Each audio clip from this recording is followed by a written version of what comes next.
Assalamualaikum warahmatullahi wabarakatuh. Halo para bunda hebat. Bertemu kembali di channel aku, cuma ibu biasa. Ya, sebelumnya aku mau nyapa dulu nih para bunda, kakak, apa kabar semuanya. Semoga sehat selalu, dilancarkan segala urusannya, dimudahkan rezekinya.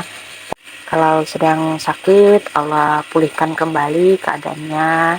Baik, nah para bunda nih lagi apa nih di rumah atau dimanapun, ya lagi kegiatan apa nonton video ini video keberapa aku ya, kayaknya aku lupa 5 apa 6 gitu. Nah, ini aku lagi mau menggosok, jadi aku sempat kemarin udah sempat lipetin baju, di aku taruh keranjang. Nah ini yang keduanya belum, karena aku tuh habis nginep dari rumah ibuku ya kan. Terus pas balik nih aku mikir, tadinya mau cuci aja dulu gitu, tapi aku mikir sekalian aja deh gosok aja. Jadi ngambil cucian yang emang udah dicuci sebelumnya di atas, udah aku ambil dulu. Terus langsung aku angkatin lah ya, jadi aku gosok biar sekalian. Jadi hari ini aku rencananya itu ada, habis ini aku langsung mau mencuci. Em, aku mencucinya itu manual ya bunda, jadi aku nggak pakai mesin cuci. Qadarullah, aku masih diberikan rezeki untuk mencucinya manual. Sebenarnya pengen sih punya mesin cuci, cuma masih belum bisa ya bunda. Nggak apa-apa, dinikmati aja dulu, aku nikmati prosesnya aja dulu. Sebenarnya enak kalau punya mesin cuci tuh cuman buat ini aja sih, buat jaga-jaga aja gitu, kayak misalnya spare tenaga ya kan. Soalnya bukannya apa, kalau misalnya pas lagi capek kan enak ya. Sebenarnya sih emang enakan nyikat, satu karena olahraga, terus keduanya selain olahraga, keduanya itu menghemat biaya listrik kan ya, kayak gitu. Lebih ekonomis lah.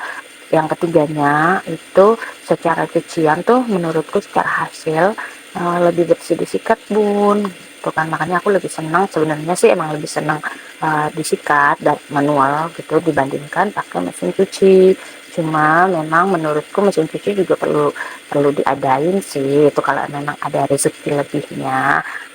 Aku sih sudah memplanningkan untuk itu ya bun, mau nyicil dikit-dikit gitu untuk biar aku tuh bisa kebeli mesin cuci. Bukannya apa, aku pengennya sih buat jaga-jaga aja gitu. Kalau misalnya badan biar capek ya aku pakai itu, bisa misalnya seminggu sekali aja. Satu ngirit ngirit listrik, kedua ngirit tenaga juga kan tuh. Nah hari biasa aku pakai sikat aja deh gitu. Jadi aku tuh nyuci manual itu seminggu 2 sampai 3 kali, tinggal aku lihat aja cuacanya. Karena kalau nyuci manual itu kan kayak kita kayak BMKG ya bu, harus memantau cuaca, harus memprediksi kurang lebihnya kapan ini akan kering, kapan kita harus nyuci lagi kayak gitu. Pasti para bunda juga merasakan ya kalau yang masih mencuci manual kayak aku. Ya mudah-mudahan kita diberikan sehat selalu ya para bunda. Baik, ini tuh sebenarnya aku lagi agak sedikit ngambek gitu sama Paksu ya. Ya wajar lah ya bu, namanya rumah tangga pasti kita ada ngambek-ngambeknya kayak gitu. Ada apa ya, kayak Tom and Jerry-nya gitu. Iya, jadi apa ya, kadang kita sebenarnya masalahnya sepele sih, cuman kan kita kadang nanggepinnya itu, yang menerimanya itu jadi yang ya, yang ngomong bertanya, tapi kita yang nanggepinnya tuh kayaknya pertanyaannya kurang membuat nyaman gitu. Jadi merasa itu pertanyaan atau pernyataan karena kan beda ya antara pertanyaan dan pernyataan. Jadi kayak pertanyaan yang memojokkan gitu, kita merasanya seperti itu pertanyaan tapi kok memojokkan, ini pertanyaan atau pernyataan gitu. Well, tapi yang namanya berumah tangga ya bun, pasti kan ada seperti itunya ya, kan menyatukan dua kepala itu kan nggak mudah. Aku mohon maaf ya Bun kalau ada suara di voice overku, suara kipas yang ada suara kipas yang masuk lah ya, intinya itu suara kipas karena emang agak berisik kipasnya ya, walaupun ngambek tapi tetap ya namanya kerjaan rumah itu kan pasti imbasnya ke kita juga nih para ibu, jadi ya udah mau nggak mau kita kerjain ya kan. Apalagi aku tuh sukanya kalau masalah gosokan tuh aku seneng semuanya digosok gitu Bun, jadi apa ya, aku senengnya tuh karena licin sih. Kalau digosok kan pas begitu dipakai enak ya, licin terus kayak ada anget-angetnya gitu. Aku seneng aja kayak gitu Bun, walaupun ya emang capek sih kalau bertumpuk-tumpuk, cuman ya daripada pas begitu dipakai aku kurang nyaman, jadi lebih baik ya pokoknya enak aja gitu menurutku kalau digosok semua, walaupun pakaian-pakaian yang kayak baju tidur gitu. Oh ya, aku mau sedikit cerita lagi nih tentang menyambung videoku sebelumnya ya, karena kemarin tuh mau ngomong lagi, kayaknya kok udah banyak banget, tuh, udah banyak banget videonya, jadi aku batalkan lah, ya udah di next video aja lah, aku pikir gitu ya. Udah makanya di sini aku mau sharing. Nah, aku mau cerita lagi terkait video sebelumnya yaitu GERD. Ini aku alhamdulillah ya Bunda dari tahun 2000 ya, jadi kan pas tahun 2018 itu kan yang aku bilang bahwa di video sebelumnya bahwa aku tuh pas waktu GERD-nya lagi parah-parahnya tuh baru mulai ketahuan kalau aku punya lambung kronis. Ya udah itu sehari itu kan minum 12 obat ya Bun, dan itu aku konsumsi selama berapa bulan waktu itu ya, dari prediksi dokter itu kan 3 tahun ya Bun. Treatment itu tuh aku seperti itu katanya 3 tahun. 3 tahun berarti kan 36 bulan. Qadarullah, ya Allah aku bersyukur sekali ya, itu Masya Allah. Allah mempercepat proses pemulihannya. Aku minum obat terus menerus itu selama 20 bulan. Alhamdulillah ya Allah, dan selama 20 bulan itu pun aku terus berkurang, kayak contoh misalnya sehari dari yang 4 kali jadi dari yang satu periode itu kan minumnya itu kan 3 kali ya, satu periode bisa minum 4 kali. Nah ini tiga obat aja kayak gitu, terus berkurang lagi 2 obat aja. Itu kan proses ya, proses yang alhamdulillah aku syukuri sekali. Terus juga aku waktu itu tuh apa ya, mulai mulai bisa makan nasi kayak gitu Bun. Alhamdulillahnya mulai bisa makan nasi, dan sampai sekarang aku alhamdulillah udah bisa makan nasi. Ini mohon maaf ya, aku voice over itu pagi aku habis subuhan jadi ada suara-suara ayam itu. Nah, dan alhamdulillahnya lagi itu Allah tuh maha baik, baik banget ya, dengan ribuan kebaikan yang luar biasa deh. eh aku yang diprediksi waktu itu katanya mungkin akan berpengaruh obat-obatan yang aku minum dengan eh, reproduksi aku, terkait program hamil. Jadi pas waktu tahun 2019 aku menikah, nah itu Masya Allah aku dikasih cepet Bun. Cuma telat 2 bulan lah ya dari aku nggak isi tuh. Aku nikah September, nah aku isinya itu aku hamil itu November. Itu kan Masya Allah ya, yang prediksi manusia. Nah, memang dokter juga bilang tapi saya hanya manusia ya Bu, saya hanya bisa memprediksi doang. Eh, Semoga Allah memudahkan, meringankan prosesnya. Beliau bilang kayak gitu. Terus sempat didoain juga. Aku senang sih itu sama dokter yang kayak gitu ya, yang nggak bikin kita takut ngomongnya gitu kan. Uh, Walaupun di awal dia bilang ngomong pahit, tapi udahnya dia kembalikan lagi, ya mudah-mudahan seperti ini kayak gitu. Nah aku suka tuh dokter yang seperti itu ya, jadi lebih membuat pasien tuh jauh walaupun ada ketakutan tapi ada sedikit udahannya tuh ada sedikit yang bisa apa ya, oh iya semangat gitulah, disemangatin ya. Itu alhamdulillahnya ya Allah, aku bersyukur sekali gitu.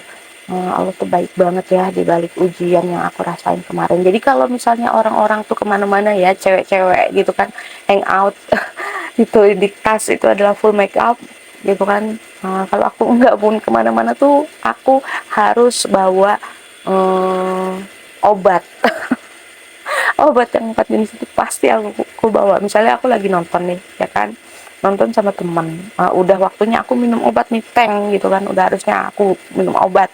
ya udah aku misalnya sebelum masuk teaternya tuh aku langsung minum dulu gitu kan, oh obatnya udah jam sekian nih gitu kan, mulai filmnya jam sekian, ya udah aku minum dulu deh kayak gitu, aku minum obatnya dulu. Nah, karena kan jedanya sejam ya kalau untuk yang satu obat, jadi yang pertama sirup aku minum, terus harus dijeda dulu itu ya bun, nggak bisa aku yang kayak langsung tek obatnya, nggak boleh. Jadi misalnya setengah jam jedanya, semua obat tuh setengah jam dikasih jeda, yang sebelum itu 3 kali aku minum, 3 kali yang setelahnya itu 1 kali aku minum, jadi semua dijeda setengah jam setengah jam setengah jam kayak gitu. Yang terakhir itu adalah 1 jam, oh iya benar, setengah jam obat yang pertama kan sirop, obat yang keduanya itu lansoprazol, obat yang ketiganya itu aku yang mualnya gitu kan, tuh jadi setengah jam lah. Nah langsung kemakan kan harus jaraknya itu 1 jam, jadi benar-benar aku liatin gitu kan, even di dalam teater pun aku juga minum gitu, minum obatnya, aku bawa snack juga, walaupun itu harus tetap aku makan sedikit lah gitu. Jadi aku snack pun aku waktu itu cuma bisa yang sari gandum ya, yang gandum. Roti pun aku nggak bisa yang roti normal kayak orang-orang lain ya bunda, yang roti putih itu. Yang bisa di lambungku aman itu adalah sari gandum ya. Jadi mungkin kalau bunda ada teman atau kerabat yang memang juga mengalami apa yang aku alami, bisa diinfokan bun, bisa diberikan saran, coba nasinya di apa tuh diistirahatin dulu, beralih ke karbohidrat lain. Rotinya itu bolehnya yang sari gandum. Terus itu pun makannya juga nggak boleh yang langsung banyak ya bun. Makannya itu harus yang sedikit-sedikit, karena biar lambungnya itu nggak bekerja keras gitu. Nah alhamdulillahnya sekarang sih aku udah uh, lap, uh, 85 kali ya, 85% tuh aku udah normal makannya nasi gitu ya, sayurnya juga aku udah normal. Yang penting pantangannya tuh nggak, sayur singkong aku nggak makan, pepaya aku nggak makan, terus sayur apa lagi ya yang aku nggak makannya, kayaknya dua itu tuh yang paling aku pantangan hmm, untuk sayur, jadi aku nggak makan. Terus kalau sambal sekarang sih udah mulai bisa dikit-dikit ya bun, jadi aku asal cicip aja,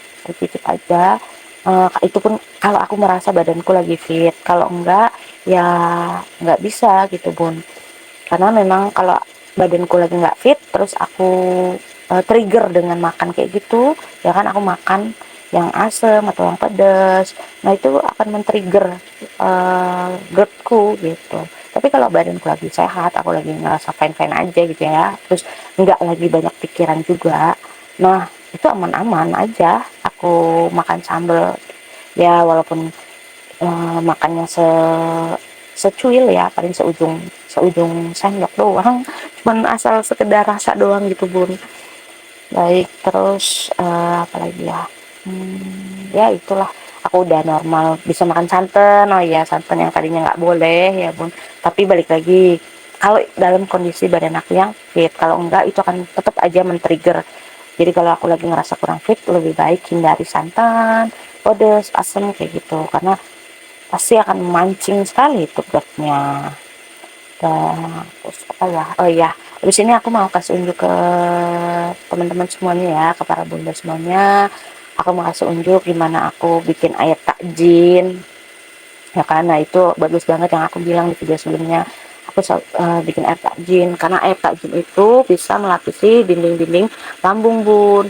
Nah itu rasanya tuh mungkin asing ya bagiku, yang udah sering aja tuh asing di lidah gitu, kayak kurang apa ya, aduh apa sih ini gitu sebenarnya. Cuman karena itu memang treatment yang disarankan dokter gitu kan, ya udah jadi mau gimana lagi, jadi aku harus minum gitulah. Nah aku minumnya itu biar ada rasa, karena kalau cuman air takjin itu tuh bener-bener kayaknya aku nggak bisa nelen gitu bun air itu, karena lendir gitu kan, terus aduh masya Allah, kayak kayak kurang gimana gitu di tenggorokan, kurang bersahabat lah kalau bagi aku ya. Jadi aku tambahin kalau nggak garam, kalau nggak sedikit gula, tapi paling bagus itu adalah dikasih madu. Cuman kalau nggak ada ya aku paling garam atau gula lah alternatifnya. gitu Bunda. Baik, gitu aja ya sharing aku Bunda dalam videoku kali ini. Ini juga udah agak panjang lagi, mohon maaf kalau ada salah-salah kata atau ada pernyataan yang kurang berkenan, aku mohon maaf karena bagaimanapun aku juga manusia biasa. Baik, semoga obrolan aku bisa memberikan manfaat, bisa menemani aktivitasnya para bunda semuanya. Baik, aku tutup ya Bun. Sampai bertemu kembali di videoku selanjutnya. Wassalamualaikum warahmatullahi wabarakatuh. Terima kasih.